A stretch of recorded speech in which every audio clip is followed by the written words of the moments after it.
Sa kanyang SONA noong nakaraang taon, ibinida ni Pinoy ang mahigit 1,000 sityo sa buong bansa na napailawan at nakabitan ng kuryente at pinondohan ng 1,000,000 piso kada sityo. At ngayong taon, nagpatuloy pa raw ang proyekto ng kanyang administrasyon kung saan balak nilang bigyang liwanag pa ang mahigit 30,000 baryo. Pero maaabot ba niya ang bilang na ito bago matapos ang kanyang termino sa 2016? Ito raw ang pangamba ng mga pamilyang patuloy na nagtitiis sa kanilang sityong de baterya.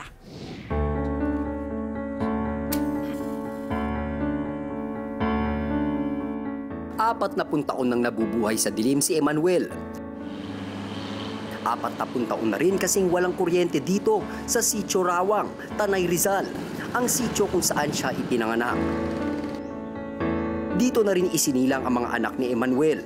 Ang pangamba niya, baka hindi man lang niya masisilayan at ng kanyang mga anak ang pagkakaroon ng ilaw sa kanilang sitio. Uubanin na ako, hindi pa rin po nagkakaroon ng aksyon po sa pag-aaral ng mga bata pag walang kuryente. Nahihirapan po.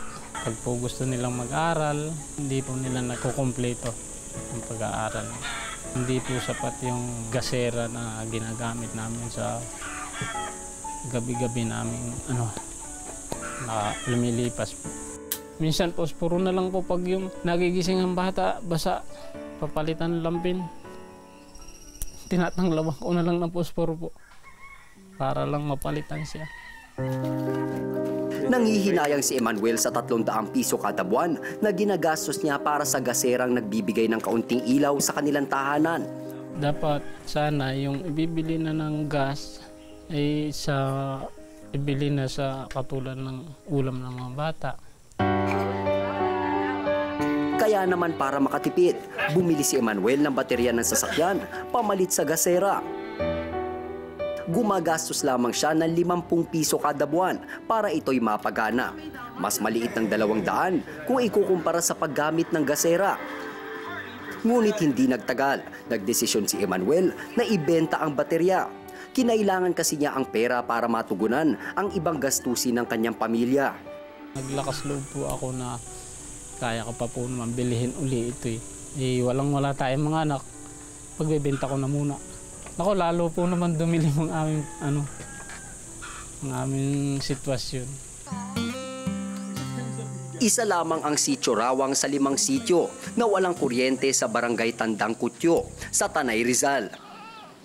Pero sa ginanap na State of the Nation Address o SONA ni Pangulong Noynoy Aquino III, ipinagmalaki niyang nagbunga na ang proyektong electrification of sitios.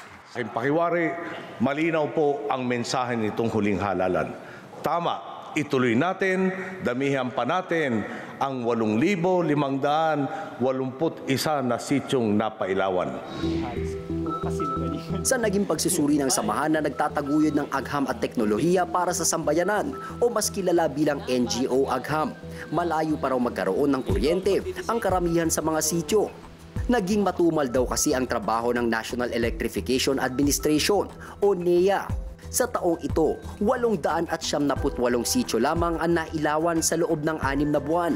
Wala pang kalahati sa 1,500 sityo na natatapos sa loob lamang ng 3 buwan.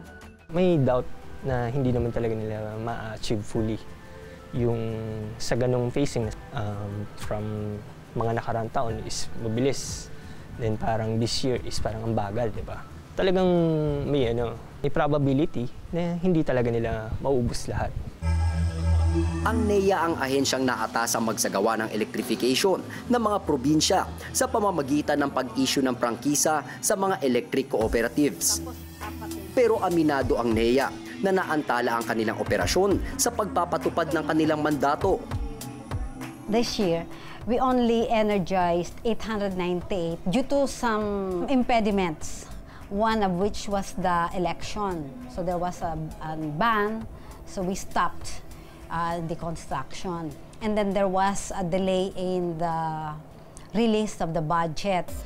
Ngunit depensa ng ahensya, hindi lahat ng mga lugar sa bansa ay kabilang sa proyektong electrification of sitios ng Administrasyong Aquino. Tanging ang mga nasasakupan ng mga electric franchise o cooperative lamang ang napapabilang sa programa ni Pinoy. May mga lugar kasi sa bansa na kontrolado na ng private investor-owned utilities. Ibig sabihin nito, nasa kamay na ng pribadong sektor ang pagbibigay ng kuryente sa mga lugar na kanilang nasasakupan. Kabilang narito ang Rizal, ang probinsyang nakakasakop sa sitio kung saan naninirahan si Emmanuel.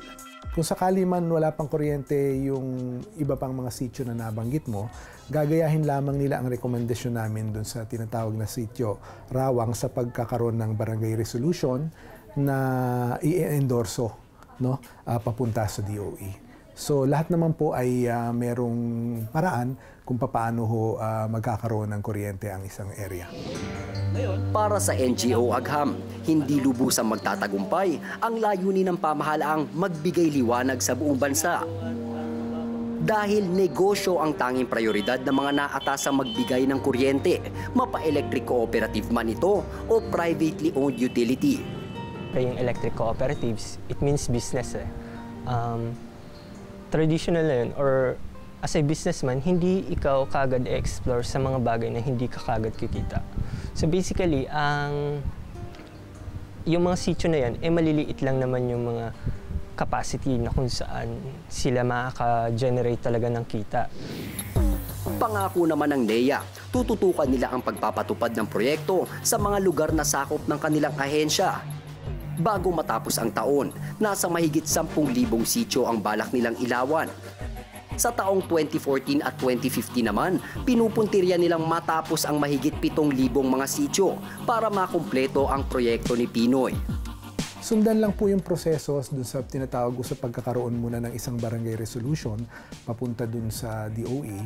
Ang oras o tagal po ng pagkakaroon ng naturang sitio ay depende sa design ng Meralco, sa right of way na kukunin para sa paglalagyan ng mga poste, doon sa tinatawag niya na pag-a-approve ng DOE at pag-a-allocate ng pondo, kasama na rin ho dito ang pagkakaroon ng MOA sa pagitan ng Meralco at DOE para sa implementasyon ng electrification project na nabanggit.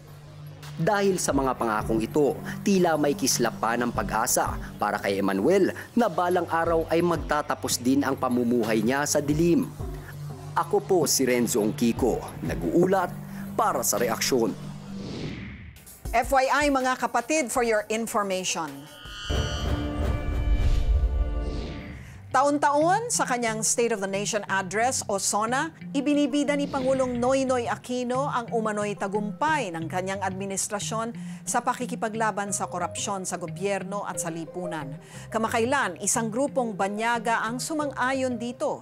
Sa bagong ulat ng Transparency International, sinasabing nabawasan ang korupsyon sa Pilipinas nitong nakaraang 2 taon. Sa 1,000 Pilipinong kinapanayam ng grupo, 12% na lang daw ang nagsabing naglagay sila sa isang kawani o tanggapan ng gobyerno.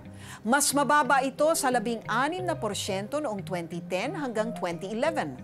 Nang tanungin sila kung sa tingin nila ay nabawasan ang katiwalian sa bansa, 35% ang sumagot na nabawasan ito ng kaunti. 31% ang sumagot na pareho lang daw sa dati. 19% ang naniniwalang lumala pa ito ng husto. 12% ang nagsabing lumala ito ng kaunti. At 2% naman ang naniniwalang nabawasan ito ng husto. Ang mga pulis daw ang pinaniniwala ang pinaka-korap sa lipunan. Nasinundan naman ng mga kawani ng mga ahensya ng pamahalaan, mga partido politikal, mga mambabatas, mga husgado, militar, mga negosyante, sistema ng edukasyon, mga ospital at serbisyong pangkalusugan, mga non-governmental organization o NGO, mga institusyon ng relihiyon at ng media. Pero sa kabila ng karanasan ng marami sa korupsyon, 8 pa rin daw sa bawat 10 Pinoy ang naniniwalang may magagawa ang bawat isa para malabanan ito. 8 sa bawat 10 rin daw sa atin ang handang makiisa sa mga aksyong may layuning sugpuin ang katiwalian sa pamahalaan at sa lipunan. Ang Transparency International ay nakabase sa Germany at may sangay sa 70 bansa kung saan nakikipagtulungan sila sa mga pamahalaan para lutasin ang suliranin ng korupsyon sa daigdig. Kung walang magsasabi, walang mangyayari. Ang opinyon mo, pinakikinggan, pinag-uusapan dahil ang bawat balita may katumbas na reaksyon. Ako po si Lucy Cruz Valdez. Magandang gabi po sa inyong lahat.